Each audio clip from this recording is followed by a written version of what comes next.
अस्सलाम वालेकुम, welcome back to my YouTube channel. कैसे हैं आप सब? उम्मीद है कि आप लोग खैरियत से होंगे, मज़े से होंगे।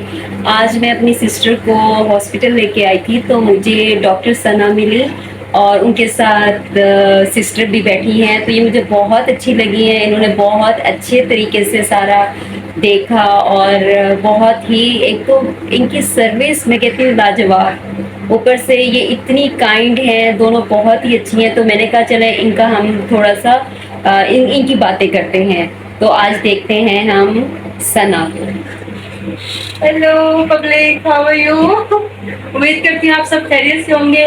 इनके चैनल को सब्सक्राइब करें, फॉलो करें। She is so kind. बहुत सारी इन्फॉर्मेशन इनको आपके चैनल से मिलेगी। आप इनको ज़रूर प्रमोट करें, मेरे कहने पे करें। हमारे आप सर्विस। अस्सलाम वालेकुम, उम्मीद करती हूँ आप सब खैरियत से होंगे। I am Sana, I am studying Rawalpindi medical university और मेरी स्पेशलिटी पैथोलॉजी है। और रिसेंटली मैंने ब्लड बैंकिंग के हवाले से कुछ स्टडी की है, इसलिए मैं चाहती हूँ जो कुछ मैंने स्टडी किया है वो आवाम को भी पता चले, क्योंकि हमारी सोसाइटी में ऐसे बहुत सारे लोग हैं जिनको ब्लड ट्रांसफ्यूजन के बारे में कोई भी अच्छी तरह गाइड नहीं करता। फर्स्टली मैं आपको बताऊंगी मैन एंड वुमेन क्राइटेरिया क्या है ब्लड डोनेशन देने का। मैन के लिए बहुत ज़रूरी है कि उसका वेट अबव 60 kg हो। सेकेंडली जो उसकी फिजिकल अपीयरेंस है वो बिल्कुल फिट एंड फाइन होनी चाहिए। थर्डली फिर आ जाता है उनका HB। HB is the most important thing. अगर आपका अपना HB ख़राब होगा तो ऑब्वियस सी बात है आप दूसरे पेशेंट को क्या ब्लड डोनेट करेंगे। HB के हवाले से पेशेंट का मेल का HB एटलीस्ट 13.0 होना चाहिए। ये बहुत सारी चीज़ें हैं। और सबसे मेन थिंग ब्लड ट्रांसफ्यूजन या ब्लड डोनेट करने से पहले सबसे पहले हमें कुछ स्क्रीनिंग टेस्ट कराने पड़ते हैं। स्क्रीनिंग टेस्ट में सबसे पहले हमें HIV, HBsAg, hepatitis B, C serology करवानी लाजमी होती है, क्योंकि ये ऐसी वबा हैं जो एक पेशेंट से दूसरे पेशेंट में ट्रांसफ़र होती हैं। सबसे पहले ये स्क्रीनिंग बहुत लाजमी है। और विमेन के लिए ऑब्वियसली विमेन पाकिस्तान में इनका एक डेकोरम ही ऐसा है कि वैसे ही डाउन है, तो इसलिए इनका HP भी मेल से कम होता है, वेट भी कम होता है और बहुत सारी चीज़ें जो कम होती हैं। सबसे पहले जो वेट है विमेन के लिए जो क्राइटेरिया है WHO की तरफ से वो है 50 kg और HB इनके लिए 12.0 है। 12.0 मैक्सिमम है, इतना होना चाहिए। 11.0 वाला भी पेशेंट ट्रांसफ्यूजन नहीं कर सकते। डॉक्टर सना मुझे एक बात बताएं, अब जिस तरह मेरी हाइट है 5.2, तो मेरा एटलीस्ट 50 होना चाहिए। ऑब्वियसली और आपको पता है मेरा 30s में है, कितनी शर्मिंदगी की बात है। ऐसा ही है। सबसे पहले आपको अपनी डाइट ठीक करनी है। हाँ। ब्लड ट्रांसफ्यूजन बहुत बाद की चीज़ आ जाती है। जो हम चीज़ें कर सकते हैं वो मेन चीज़ आपकी डाइट है।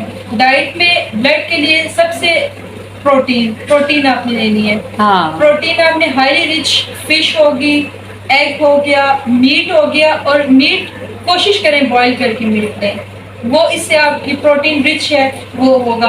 और मेन थिंग कार्बोहाइड्रेट्स और प्रोटीन को कभी मिक्स करके नहीं खाना। ये जो हम रोटी और गोश्त खाते हैं, इसलिए ये दोनों का कोई मकसद नहीं रहता, ना कार्बोहाइड्रेट्स का और ना गोश्त का। तो इसलिए डॉक्टर कभी भी सना मुझे ये मिक्सचर नहीं बताएं, हम खाना। तो पाकिस्तान में रहते हैं और हम बनाते गोश्त आलू और उसके साथ हम रोटी खाते हैं और सब इंजॉय करते हैं। सब इंजॉय करते ये हैं। तो गलत बड़ी है। पते की बात बताई है डॉक्टर आपने तो। ये टोटली रॉन्ग है, टोटली रॉन्ग है। Okay. कभी भी प्रोटीन और कार्ब्स को कभी भी मिक्स करके नहीं खाते हैं, कभी भी मिक्स करके नहीं खाते हैं। लेकिन ये हमारा एज यूजुअल हमारी सोसाइटी, हमारे कल्चर, हमारे ट्रेडिशंस कुछ ऐसे हैं जिसकी वजह से हम बस इस चीज़ को फॉलो करें। लेकिन अवेयरनेस के सेशन का मतलब ये है कि इसलिए आप सीखें। ट्रांसफ्यूजन के बारे में हम बात कर रहे थे। ब्लड ट्रांसफ्यूजन जो वुमेन है वो साल में सिर्फ 4 दफ़ा ब्लड डोनेट कर सकती हैं। अच्छा, वो सही। भी HB जो मैंने आपको बताया उतना HB होना चाहिए।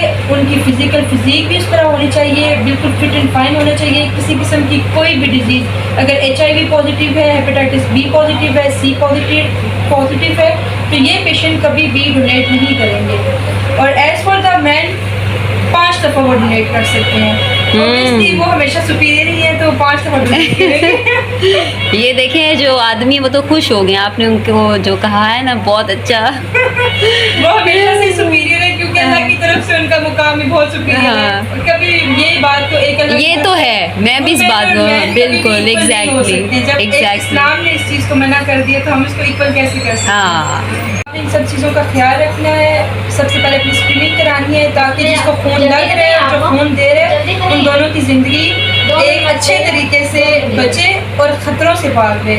इसलिए इस अवेयरनेस सेशन का ये मतलब था और उम्मीद करती हूँ आपको मेरी छोटी छोटी बातों से कुछ समझ भी आई होगी। और अगर किसी को मेरी बात से थोड़ा सा भी डिसहर्ट हुए मैं आपसे माजरत करती हूँ, लेकिन जो भी बातें बताई हैं वो एक प्रैक्टिकली और एक रियलिटी बेस्ड बातें आपको बताई हैं। Thank you. अच्छा, ऑर्डर ऑफ ड्रग हमें यहाँ पे लगाया, इसका मकसद क्या है? लेकिन फॉर एग्जांपल हमारे पास पेशेंट्स आ रहे हैं, मोस्टली तो ऐसा होता है कि कम टेस्ट ले आते हैं, लेकिन अगर कुछ ज़्यादा टेस्ट वाले पेशेंट आ रहे हैं तो उसको आपने मैनेज कैसे करना है। फिलबॉडी के कुछ SOP है। ऑर्डर ऑफ ड्रग लगाने का मकसद ये है, एक पेशेंट अगर आपके पास आ रहा है, फॉर एग्जाम्पल हम कर लेते हैं XYZ एक पेशेंट है, उसके पास उसके सैंपल्स हैं, ब्लड कल्चर है, CP है, प्रोटीन प्रोफाइल है, उसकी हेपेटाइटिस सीरोलॉजी है और उसका यूरिन आ रही है। ठीक है, ये उसके कुछ रूटीन के टेस्ट हैं, कुछ उसके स्पेशल केमिस्ट्री है। तो आपने उसको मैनेज कैसे करना है। ऑर्डर ऑफ ड्रग का मतलब ये होता है कि कुछ ट्यूब्स हैं जिनका जो सक्शन पावर है वो ज़्यादा होती है। एक जो है हमारे पास पर्पल लेवेंडर ट्यूब, ये इसके अंदर EDTA पड़ा होता है। ठीक है, EDTA पड़ा होता है और इसकी ऑलरेडी इसके अंदर केमिकल पड़ा है। अगर इसमें हम पहले ब्लड ले लेंगे या बाद में ले लेंगे इसमें कोई इशू नहीं है, क्योंकि इसके अंदर केमिकल पड़ा है तो ब्लड क्लॉट नहीं होगा हमारे पास। बाद में भी ले ले, पहले भी ले ले, इसका इशू नहीं है। एक हमारे पास है ये ट्यूब, ये ठीक है। सबसे पहले जो है ना, हमने सबसे पहले इसमें सैंपल लेना है। इसमें सैंपल क्यों लेना है? क्योंकि इसके अंदर हमारे पास होती है प्लॉटिंग प्रोफाइल। हम प्लॉटिंग प्रोफाइल करते हैं। किसी पेशेंट का PT या PTT चेक करना है कि उसका ब्लीडिंग टाइम कितना है, उसका अगर हम उसको ब्लीड कर रहे हैं कितने टाइम में क्लॉट होते हैं, और ये सारी चीजें हमने इसको ब्लीडिंग हम ले सकते हैं। ठीक है, ब्लीडिंग टाइम हमने इसमें चेक करना है। इस सबसे पहले इसमें हम लेंगे, क्योंकि अगर फॉर एग्जाम्पल एक पेशेंट को ऑपरेट कर रहे हैं और अगर उसका पेशेंट का ब्लड आ रहा है और वो रुक गया, तो जो उसकी अगर उसको कोई हो सकता है ना कि ब्लीडिंग या उसकी क्लॉटिंग का कोई इशू हो, तो इसलिए सबसे पहले हमने इसमें लेना है, ताकि अगर उसका ब्लड में कोई भी इशू थोड़ा बहुत इसमें ब्लड आ गया ना, तो उसके हमें जो भी उसकी ब्लीडिंग टाइम है, क्लॉटिंग टाइम है, जो भी उसके इशू है उसके बारे में हमें पता चल जाएगा। ठीक है, और सबसे पहले हमने कल्चर, ये हमारे पास ट्यूब्स में आ गया, और अगर कल्चर का सैंपल है तो सबसे पहले कल्चर का लेना है। कल्चर का क्यों लेना है? क्योंकि कल्चर में हम लोग बैक्टीरियल ग्रोथ देखते हैं। किसी पेशेंट को हमने एंटीबायोटिक देनी है, सबसे पहले हम उसकी बैक्टीरियल ग्रोथ देखेंगे। तो अगर हम उस पहले सारे सैंपल्स और वगैरह करके फिर अगर हम कल्चर करेंगे तो उसमें कंटेमिनेशन आ सकती है, उसमें वो बैक्टीरिया आ सकते हैं जिनको हमें देखना नहीं है कल्चर के ऊपर। तो ये कुछ नॉर्मल फ्लोरा होते हैं जो एयर में होते हैं, वो ऑलरेडी उसमें आ सकते हैं।